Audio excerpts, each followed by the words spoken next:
But I'm going to tell you a story of a young man I met here today. And in fact, I met him last night. His name is Mwantimwa. Mr. Mwantimwa is leading an organization in Tanzania called Africa Young Leaders Connect. He's not from the diaspora, but somehow he saw the barrage of ads and everything we were doing ready for the convention. And he felt that we as a group should meet him and learn about what he's doing. And the reason I'm telling you his story is because it's going to tie into exactly what I learned in the last 2 days. Mr. Mwantimwa dropped out of secondary school because of the family situation at home. And during that time, he had to take care of his family, which means kapiga debe. I couldn't find that word in English. Kwenye daladala, he sold clothing, machinga in some days. And in some other days, he did whatever he did to have to go ahead and meet his obligation as the man of his household to make sure his family eats and everything else goes on. Now, he didn't just stop there because he had every reason to go ahead and do because of the circumstances he was dealt as a young man growing up in Tanzania, because I know that can be destitute. Instead, in that time, he did not stop his hunger for learning. He did not stop his hunger to want to become who he wanted to be. So it took him 7 years. And now, as you met him today, in those 7 years, he holds an LLB. He has a Bachelor of Arts in Mass Communication. He's working on another BBA. And then on top of that, he still has plans to go ahead and be able to study for his PhD. Now, he's doing all of that in the same environment we all came from. Now, we are lucky because we are here. We have the infrastructure and other opportunities to be able to do what we can do here. He doesn't have it.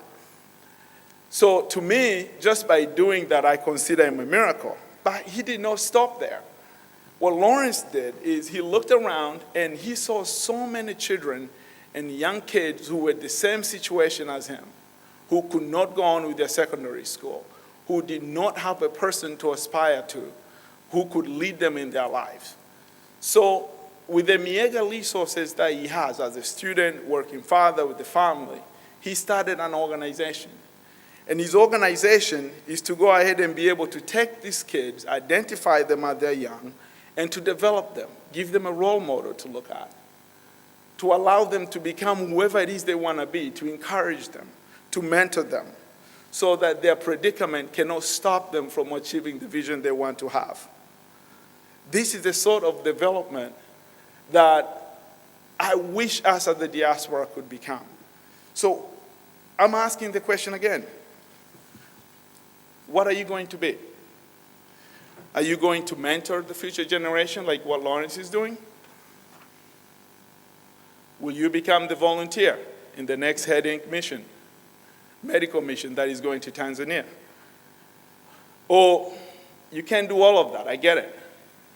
Maybe you're going to become a supporter to a nonprofit you learned here today, or another one you're going to meet some days. Or maybe just do something totally different. I don't know what your answer is going to be. I really don't. And I hope you find it.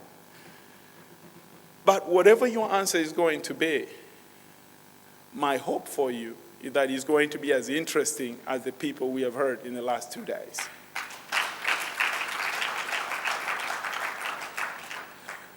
And in my close, I want to make a case to you today. And this is the case for citizenship. And this applies to all of us. I believe, personally, that a sign of a citizen is not about his traveling document. I'm convinced that being a citizen is what you are as a human being, is what you do for others around you, and how you serve the community you live.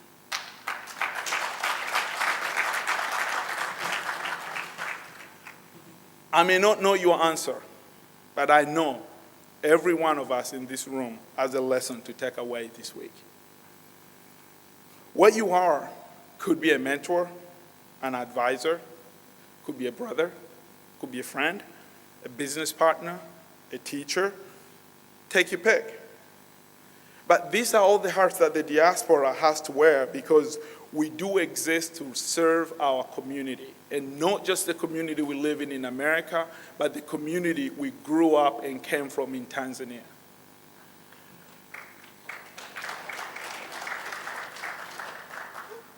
We can only get better when we're relentless, uncompromising, committed to our cause. And I say this because I've been in the same journey you're in. I came from Tanzania just like you did. And I didn't have a buku amount of money in my pocket. We worked harder every day. We did the things that Lawrence did. But what we didn't do is we didn't go ahead and translate that into just going ahead and taking care of ourselves and being able to look beyond our families and how we can take care of the Tanzanians around us. So what we do may be challenging. I'm not going to promise you will change, as you heard. Ambassador Mwinyi, Professor Kabudi said, the obstacles might not be gone today. They might not be gone tomorrow. I can't give you a timeline. It may be 2 months. It may be 3 months. You're going to encounter bureaucracies, I guarantee you, because that's where we are today. That's not where we are going to be 10 years from today. You will get the dispiriting non-responses. I know them because, trust me, getting ready for this convention, I had my fair share of them. Regardless, our country does need us.